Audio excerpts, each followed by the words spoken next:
Agora, vou dar só uma palhinha aqui. Quando eu fui na cidade, não vou dizer uma cidade em terreno, não. Quando eu fui na Cidadela, Anunnaki, na Amazônia, nas próximas palestras, eu acho que é melhor a gente pegar um mapa do Brasil, vou comprar no Mercado Livre, e aí eu vou marcar os pontos, né, no mapa, as pessoas vão olhar direitinho. Quando eu estive na floresta amazônica, junto com o pessoal da ABIN, e junto com a FUNAI, foi encontrado lá, direcionado através de uma tribo indígena, a Cidade dos Deuses. É assim que eles chamam, Cidade dos Deuses. E aí, vários militares brasileiros tentaram adentrar e não conseguiram voltar. Você já foi no Mineirão? Já fui a trabalho, mas eu não gosto. Não, só para... Você conhece o estádio, né? Imagina o Mineirão, ele está ali na horizontal, correto? Imagina você colocar ele na vertical. Essa é a abertura do buraco que tem na terra, na Amazônia. Então, foi feito um corte tão preciso na rocha, tão preciso, que você pode passar sua língua assim na parede que você não vê oscilação de nada. É totalmente liso. Quando você vai adentrando mais e mais, você consegue ver câmaras onde você olha os objetos discoides anexados na parede do túnel. Entendeu? Porque, como acontecia, quando esses seres vinham para essa base deles lá, a nave vinha, aqui está o túnel, correto? A nave vinha, ela fazia assim e colava na parede. Ficava rente mesmo à parede. O núcleo dela girava em 45 graus, que dava a margem para os seres saírem em outras galerias. Então, o pessoal do exército americano, né, os generais do exército americano, que trabalham com esse tipo de cooperação entre países, né, que é totalmente fora da alçada, proibiu a ABIN, inclusive até o exército brasileiro, de chegar próximo a esse túnel. E toda vez que eles tentavam chegar nessas galerias, eles ouviam sons horrorosos.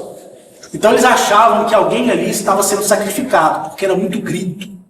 Dava a entender, né? Pelo que o relato que eles me passaram, cheguei lá, não vi nada disso, mas é o que eles tinham passado. E aí eles entraram em contato comigo e pediram para que eu pudesse acompanhá-los. Porque até então eles tinham visto, né, uma dessas naves acoplada na parede. Eles não sabiam se ali era um lugar de habitação. Pronto. Para mim ir, eu tinha que levar pessoas do meu país. Então eles queriam que a ABIN saísse fora, eu pedi para incluir. Eles queriam que militares do Exército e da Marinha saíssem fora, eu pedi para incluir. Então eu fiz uma exigência porque aqui é nosso território. Né? Nós somos soberanos até onde a gente acredita ser. Então eu pedi que isso fosse feito. Então nós chegamos ali na entrada do túnel, eu comecei a sentir medo, pavor, que é bem sinistro mesmo. Você olhar, então, devido ao levante da vegetação, você entra num certo ponto, existe árvores até uma certa quilometragem. Quase 9 quilômetros para dentro é floresta. Porque ele está assim, ó, o túnel está assim, é como se o Mineirão fizesse assim. Então aqui, ele não está mais aquele círculo perfeito. Com a oscilação da floresta, subiu terra, né, chuva, inundação, então foi estreitando a boca do túnel. Mas dá para você passar tranquilamente, é bem colossal. Nós fomos adentrando com todo aquele equipamento, eles com equipamentos bélicos, né, porque eles já trabalham nisso. A equipe, inclusive, que até hoje é remanescente da época do Ted Eidt, estava lá também. Mais militares híbridos, porque são mais resistentes do que homens comuns, né? E quando chegou até uma certa localidade, todo mundo entrou em pânico, porque todo mundo ficou paralisado. E começou a surgir laser, fazendo uma varredura de um lado para o outro. E quando o laser bateu em mim, ele se expandiu. E eu continuei andando. E aí, a parede, ela se tornou fosforescente. Ela criou-se luz própria. Até expliquei nos meus áudios o seguinte. As pessoas acham assim, é a rocha que tem uma luz. Não. O que eles faziam naquela antiguidade? Quem conhece aqui placa de mica? Aquela rocha que é a mica. Ela parece um vidro, né? Faz a mica, né? Então o que eles faziam? Eles cortavam a rocha, colocavam um dispositivo, que eu vou assemelhar esse dispositivo a um sensor de presença, né, que hoje nós temos em nossas luminárias aí. Adentrava dentro dessa rocha esse dispositivo, que é de fato eterno, tá? Ele não tem um prazo de validade, e colocava essa mica na equivalência da construção do túnel. Então, se você passa e olha, você passa, poxa, isso aqui tudo é uniforme, né? Então, se você passa por ali, acende aquele dispositivo dentro da rocha, e você acha assim, nossa, aquilo ali é a luz da rocha que está acendendo. Mas não é. Quem aqui é homem, lembra da época que tinha a feiticeira, a tiazinha, né? E a feiticeira fez aquela propaganda mentirosa do negócio ficar vibrando a barriga, assim, fazendo crescer. Aí ela falava assim, gente, não é feitiçaria, é tecnologia, não é? Então, eu vou plagiar as palavras dela. Não é feitiçaria nem magia, é tecnologia mesmo deles. Mas para a pessoa leiga, como uma tribo indígena, que os venera como deuses, né? Eles chegam até certo ponto, essas coisas acontecem e eles acham que são os olhos dos deuses, né? Mas não é. É apenas um dispositivo presencial que vai entender o calor daquele ser e vai iluminar o caminho para ele. Não vai te matar, não vai fazer nada. Aí quando tudo isso acendeu, o pessoal desligou todas as luminárias que eles tinham e foram me seguindo. E aí, dentro de várias câmaras, eu vi sarcófagos gigantescos. Esses sarcófagos eles estavam magnetizados por cima de uma rocha plana, com sarcófagos suspensos no ar. E ali eu já entendi que era sarcófago dos remanescentes Anunnakis e dos que serviram esses seres. Eles pegaram tanta paixão por aqueles que os serviram que os conservaram junto com eles. Coisa mais linda. Porque esses são os que ficaram para trás para combater esses que são os causadores da destruição do nosso mundo. Eu já contei isso nos meus áudios, né? E aí o pessoal falou comigo assim, Carlos, na verdade eles nem me chamam de Carlos, né? Eles usam um código lá para me chamar. Vamos falar, Carlos. Carlos, e agora? Aí eu falei, ó, afastem, porque pela escrita aqui onde está o corpo do principal general. Então existe armas aqui que vai eliminar todos vocês. Então não encoste, por favor, todo mundo arredou. E ali vários outros sarcófagos saíram no chão, é a coisa mais linda, gente. Coisa mais linda. Tem que ver que coisa. E pairou, tipo assim, o sarcófago principal estava aqui, os outros que saíram, eles fizeram assim como um leque. Quem olhava de cima, do lugar onde nós subimos para olhar para baixo, você via que todos os sarcófagos formavam a árvore da vida. Sabe aquela imagem suméria que os Anunnakis estão assim? Os sarcófagos formavam aquela árvore genética da vida. Aí todo mundo entrou em pânico, né? Aí eu falei assim, olha, eu tenho que ir no principal primeiro. Aí quando a Gnachete começou a falar comigo, todo mundo ficou paralisado. Aí ela me deu as instruções corretas para me tocar nas partes certas do alfabeto, né, da escrita suméria, que não é essa escrita que você encontra, que é a escrita cuneiforme, tem uma outra muito mais avançada, que é anterior à cuneiforme. A escrita cuneiforme foi para doutrinar os primeiros homens, né, depois da quebra do DNA. Aí eu só passava o dedo e a câmara respondia. E aí a tampa do sarcófago abriu. O que ela abriu, automaticamente o magnetismo de todos os sarcófagos, conferido ao magnetismo do meu corpo. Quem aqui já tirou a camisa assim, né? Aquilo ali é o magnetismo do nosso corpo. Então aquele magnetismo me fez ficar suspenso no ar, né? E todos eles ficaram horrorizados, de menos os soldados sírios, porque eles não têm sentimento. Aí, quando eu olhei, eu vi esse líder Anunnaki. Ele estava submerso como estátua no dia de hoje, sobre o líquido do ouro monoatômico. Quando eu encostei no rosto dele, ele está respirando, não está morto não. As outras câmaras se abriram. Se vocês verem o tipo de armamento, vocês falam assim, isso é coisa daquele filme Prometheus, é coisa de Hollywood isso aqui. Então o design armamentista deles é tão grande que você fica perdido, é futurístico demais. Até as lanças são futurísticas. Entendeu? Aí quando eu olhei assim, a primeira coisa que o pessoal queria era ter acesso a essa arma. Eu falei, não coloque a mão. Aí existe a desobediência. Porque eles pediram para mim pegar um desses armamentos e expor em uma bancada que eles tinham montado ali na hora. Quando eu expus, vários soldados tentou colocar a mão. Assim, gente, vocês podem duvidar do que eu falo e eu quero que vocês duvidem. Imagina uma estátua de areia. Imaginaram?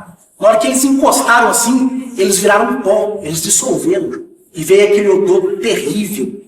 Sabe? Imagina uma carne queimada na churrasqueira. Uma coisa esquisita. Aí todo mundo se afastou, só de colocar a mão no armamento. Por quê? Porque a codificação daquele armamento é exclusivo para esses ligurianos. Então eles é que podem usar. Ah, mas Carlos, por que você colocou a mão? Por causa das permissões e das diretrizes que a Gnachete me deu. Depois eu tive que voltar ela para o lugar. Hoje o lugar lá é todo isolado. Ninguém pode adentrar mais.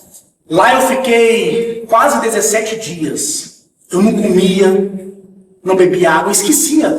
Eu parecia um usuário de crack. Esqueci até de tomar banho, né? Eu fiquei assim, fanático. Fiquei fanático. Falei, poxa, agora eu vou aproveitar o máximo que eu puder aqui nessas câmaras aqui, né? Você tem que ver que coisa mais linda. E essas naves eram pilotadas por tribos indígenas que eram escolhidas por eles, entendeu? Há 12 mil anos atrás, eles se tornavam pilotos daquelas próprias naves. Lembrando que a nave Anunnaki não é uma nave de escoite, é uma nave alada. O que é isso? É uma nave que tem uma asa de águia, literalmente. Você pode ver aqui no Egito, você vai ver o disco alado, né? Aquele disco com a asa. É aquilo ali que é uma nave Anunnaki. Não existe outra. Aquilo ali é o cartão de visita deles. E mais à frente tinha essa nave. Coisa mais linda, gigantesca. Alguém aqui tem noção de quilometragem? Vocês conseguem imaginar o que é 18 quilômetros em linha reta, sem curva? É longe. Sabe, na Brasília, por exemplo, você chega a um trecho. Não, aqui em Brasília, 18 quilômetros. Não. Vou a pé, então. Não, num trecho lá de Brasília. A trecho, em linha reta. Mas não vai ser com tanta perfeição a reta, né? Então, você imagina. O miolo, o centro, tá? E a divisão de 18 quilômetros, que vai dar 9 para cada lado. Então, 9 quilômetros de asa aqui, 9 quilômetros de asa ali. Aí você imagina o núcleo principal. Quando eu fui aproximando, automaticamente, EAN que já falou no meu ouvido, em audível voz, do jeito que vocês estão me ouvindo. Aí ele disse assim comigo, assim, usa isso e aquilo. Eu fui, só de encostar na nave, eu fui como se eu estivesse rezando. A nave se abriu. Tem que ver o que tinha dentro dela. E é uma nave, na verdade, essa foi a 28ª nave que veio aqui há 565 mil anos atrás. Você fala assim, isso aqui saiu da concessionária galáctica agora. Tem um risco. E as naves são de ouro puro. Quem já viu na Bíblia falar ouro de Ofir? Sim. É diferente do ouro no atômico. Entendeu? Mas ouro, aquele brilho é fora do comum. Então, quando eles se apresentavam no céu, chegando nas cidades, né, para visitar os povos, né, todo mundo criava um rito de veneração. Né? Quando você lê a história ali de Zecaria Sitchin, a interpretação das tabuletas sumérias, aquilo ali, infelizmente, foi muita coisa corrompida para ele poder transmitir o trabalho dele. Mesmo assim, existe um absurdo ali, né? Que é aquela coisa maravilhosa da história Anunnaki, né? Se você ler o livro de Nana, você vai ficar mais horrorizado ainda, porque lá o livro de Nana, ele fala justamente de como eram as armas. E até então, quando eu fui em Nibiru, eu não tive acesso a nenhum quarto de arma, nem nada do tipo. Eu nunca tive interesse nessas coisas. Mas eu queria ir lá para saber da cultura e tudo mais. Mas quando eu vi o armamento bélico deles, eles podiam ter destruído e construído esse planeta aqui várias vezes para brincar de destruir e destruir. Entendeu? Aí eu falei com a que assim, olha, a tua sobrinha, ela diz que existe uma arma que destruiu. Expliquei para ele lá, né? Eu queria ver essa arma. Na mesma hora, o chão da nave se abriu, essa arma saiu desse tamanho. É mais ou menos em torno assim, de uns 39 centímetros. Aí quando eu encostei na arma assim, ela virou. Quer ver, ó? Como é que eu vou dizer? Uma comparação com vocês. objeto no eletrodoméstico que eu posso dar de referência? Um secador de cabelo. Não vai ter tema, não. Hã? Não vai ter desenho, não. Não vai ter tema, não? Não, um secador de cabelo. Como se fosse um secadorzinho de cabelo. Aí ele falou assim, quando disparado tem a capacidade de destruir um perímetro. Aí ele deu a metragem do perímetro. E aí, eu conversando com ele, porque ele falava comigo na linguagem dele, eu traduzia para o pessoal. E todo mundo escutava a voz dele. É como se ele estivesse falando através de um dispositivo inimigo que fosse transmitido, semelhantemente à Arca da Aliança, que nada mais é do que um grande dispositivo para poder direcionar aquele povo lá que foi submisso a inimigo. Né? E eu fiquei assim, para você ver, cada vez que passa, cada família que eu vou, mais horrorizado eu fico. Entendeu? Mais horrorizado eu fico acerca dessas coisas. Então isso foi só uma das coisas lá na floresta amazônica, né? Que estende ali para o Acre, o Rondônia, o Roraima e até no Pará.